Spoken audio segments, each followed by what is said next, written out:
सर्दी, खोकला आणि ताप यासाठी आपण घरगुती काय उपाय करायचा? तुम्हाला माहिती आहे की बऱ्याच वेळेला ताप हा व्हायरलच असतो. सीझन चेंज झाला की ताप येतो. लहान मुलांनाही येतो, मोठ्या माणसांनासुद्धा येतो. पावसात भिजून आलं तर जो ताप येतो त्याच्यासाठीसुद्धा हे औषध नक्कीच फारच गुणकारी आहे. अगदी शॉर्टमध्ये मी तुम्हाला सांगणार आहे की अंगामध्ये पावसामध्ये जेव्हा तुम्ही भिजून येता तेव्हा अंगात थंडी मुरते, केस नीट पुसले जात नाहीत आणि हे एवढे हात हे उघडे राहतात, त्याच्यामधून गारवा हा आतमध्ये शोषला जातो आणि लगेचच काय आपण घरी आल्यावरती कोमट पाणी पितो असं नाही किंवा आल्याचा चहा पितो असं नाही. त्यामुळे अर्थातच ही सर्दगर्मी जे आपण म्हणतो किंवा ही जी थंडी आहे, ही थंडी आपल्या अंगामध्ये मुरते आणि मग कणकण जाणवायला लागते, ताप येतो आणि अर्थातच तो ताप इतका पण नसतो की आपण विश्रांती घ्यायला पाहिजे. मग आपण तात्पुरती काहीतरी एखादी गोळी खातो आणि पुन्हा आपल्या कामाला लागतो आणि मग पुन्हा आपण त्याच वातावरणामध्ये जातो, थंड वातावरणामध्ये पुन्हा भिजतो आणि मग अर्थातच त्याच्यानंतर आपल्याला सर्दी आणि खोकला चालू होतं. या सर्दीमध्ये सारखं पाणी गळणे हे लक्षण असतं आणि खोकल्यामध्ये कोरडा खोकला येतो, घसा खवखवतो आणि अशा वेळेला तुम्ही घरगुती उपाय करणंच हे जास्त महत्त्वाचं असतं. अगदी शॉर्टमध्ये तुम्हाला सांगेन की सर्दी, खोकला, ताप यासाठी तुम्ही काय करायला पाहिजे. ज्यांना सर्दी, खोकला, ताप आलेला आहे त्यांनीसुद्धा हा करा किंवा ज्यांना जस्ट होऊन गेलेला आहे, ताप येऊन गेलेला आहे, खोकला आता आहे, सर्दी येऊन गेलेली आहे, अशांनीसुद्धा हा उपाय करा. आणि ज्यांच्या घरामध्ये पेशंट आहेत पण अजूनही तुम्हाला सर्दी, खोकला, ताप आलेला नाही, त्यांनीसुद्धा हा उपाय करा.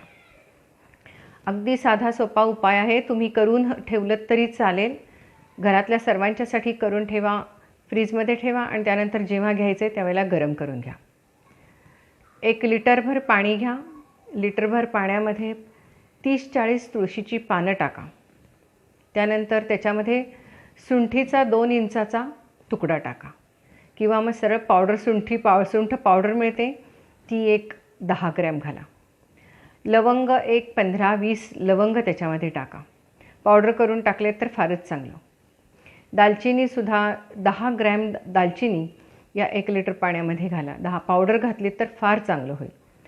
आणि ब्लॅक पेपर म्हणजे मिरी, काली मिर्च हे एक 50 दाणे असं सर्व एकत्र करून तुम्ही हा 1 लिटरचं जवळजवळ अर्धा लिटर करा उकळून. म्हणजे कसं होईल की हा अत्यंत गुणकारी काढा आहे आणि हा जेव्हा तयार कराल त्यावेळेला त्याच्यामध्ये थोडासा एक गुळाचा खडा टाका. म्हणजे एक सुंदर चव येईल. तिखट नाही तर चव राहते, तर एक सुंदर चव येईल. आणि हा जो काढा आहे हा नंतर तुम्ही गाळून ठेवा, एका बाटलीमध्ये गाळून ठेवा आणि रोज सकाळ संध्याकाळ मोठ्याने 2-2 चमचे घ्या आणि लहानांना 1-1 चमचा द्या. अर्थात नुसता घेऊ नका, हा कोमट पाण्यामधूनच घ्या कारण की तो खूप स्ट्रॉंग असतो. त्यामुळे असा इथून जळत गेल्याची भावना होते, भाजल्याची भावना होते. गरम घ्यायचा नाही आहे, कोमट घ्यायचा आहे.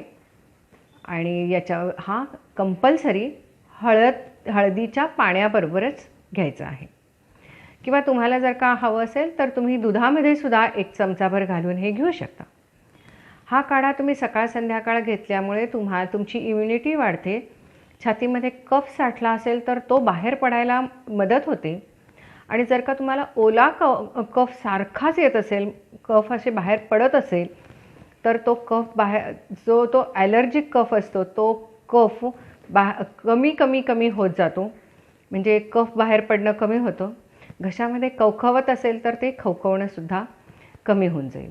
आणि जर का सारखं नाक गळत असेल तर अर्थातच ती सर्दीसुद्धा कमी होईल. आणि हा काढा घेत असताना तुम्ही कोमट पाणी दिवसभर जे आहे ते कोमट पाणीच प्यायला पाहिजे. कारण की भरपूर पाणी प्यायलं गेलं पाहिजे. सर्दी, खोकला, ताप यामध्ये जेवढं तुम्ही कोमट पाणी प्याल तेवढे शरीराला जास्त चांगलं. आणि जेवताना गरम जेवण तुम्ही जेवलं पाहिजे. आंबट शक्यतो आता कुठलाही पदार्थ खाऊ नका, कारण की त्यानं खोकला वाढायलाच मदत होते. परंतु गोड दही खायला काहीच हरकत नाही, पण आंबट कुठलाही पदार्थ तुम्ही आत्ता अजिबात खाऊ नका. हा जर का व्हिडिओ तुम्हाला आवडला असेल तर लाईक करा, कमेंट करा, शेअर करा आणि सबस्क्राईब करा. धन्यवाद.